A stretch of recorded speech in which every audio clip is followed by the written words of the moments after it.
Zionism is a very, very powerful force in this country. I think it's less so in Europe, but it still is. It's not nearly as powerful, but it's still a force there in Europe. But again, I think it's more of a, like within the populist right, they found themselves vulnerable to these accusations of fascism, which I think are completely absurd. But it's something that's continually slung against them. That's their efforts to ban the off day in Germany, on the grounds that they're a crypto-fascist party. And so again, they just I think they use the pro-Israel position as a way of just protecting themselves, because they are under constant political attack there. It's a way of protecting their flank. How does it protect say, themselves? Okay, well, you can't accuse us of being fascist. You see, we love Israel. We love the Jews. Yeah, that it works? does to some extent. It does. It's because, guys, well, I know it sounds like what I hear. Right. What I hear when you say that's like you love genocide, you love an ethno-supremacist state. Well, yeah, but that's what's happening in Germany as a whole. Germany is this post-war Germany is dedicated to being kind of like the anti-Nazi country, the anti-fascist country, right? And so part of that, it's not just the populist right; it's just the entire establishment is completely, has completely committed itself to the Zionist project and to backing up Israel no matter what. So they give Israel, it's like in the U.S., I don't think you have the popular support for this, but the establishment is as committed to Israel as the American government is. And it's because, it's just to erase the Nazi sin. So it's a very sensitive issue within Germany. So any association with the Nazi past, any accusation can be, a career ender. It can lead to the banning of political parties. That's just the way it is in Germany. Now, it doesn't make sense, right? You point out, hey, you're supposed to be anti-genocide, and now there's a country actually committing genocide, and you're protecting them.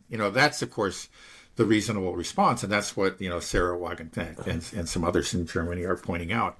Now, at some point, because I said you don't have the social forces in support of Zionism there. It's not like the U.S. So I think at some point, it's possible, for example, the off day can make a calculation as Israel goes further and further down this road to genocide and to infamy. They may at some point realize, hey, it doesn't really help us to be associated with Israel anymore. Let's throw them overboard. I think it could happen. Right. Yeah. I'm sure that there's some discussions. Like within the leadership of the party, but in general in Germany, like in the mainstream media, it's still like anybody who actually comes out against Israel is immediately pilloried and accused of being a crypto-fascist and so on and so forth. And people get arrested. I mean, like there have been various kinds of demonstrations, on behalf of the Palestinians, and the German police come down hard. They start cracking heads and throwing people in jail right away for, anybody who waves a Palestinian flag or anything. You can get in real trouble there. Oh, yeah. Really? Germany is not a very democratic country. It's, you're talking about being anti-Nazi. It's like, okay, well, the Nazis are when I think about them, I'm like, okay, these are horrible people that started a world war, that killed millions of people, enacted the Holocaust, and committed a genocide, right? Killed millions. And so that's what we should be against. And then it's like, okay, well, that's what being anti-Nazi is, against world war, well, you would conflicts think so, and right. genocide. Yeah. And then you have a country that's committing genocide and trying to start a global or at least a regional conflict with Iran. So the anti-Nazi position is to be, anti-Israel. Yeah, right? No, you're right. You're completely right. But that's the way it is. I've said it's the same thing in this country. It's a complete misapprehension, misuse of history, right? You learn lessons from history, but it's not that, the Jews are always the victims, whatever. Yeah. And the threat is always from fascism. And again, they're kind of frozen in time. And just like the world, we're still living in 1939 or 1943 or something, and that's the world. We can never get out of that world. But obviously the world has greatly changed. And, anybody who, a thinking person, a moral person, needs to reassess and look around and see what's actually happening.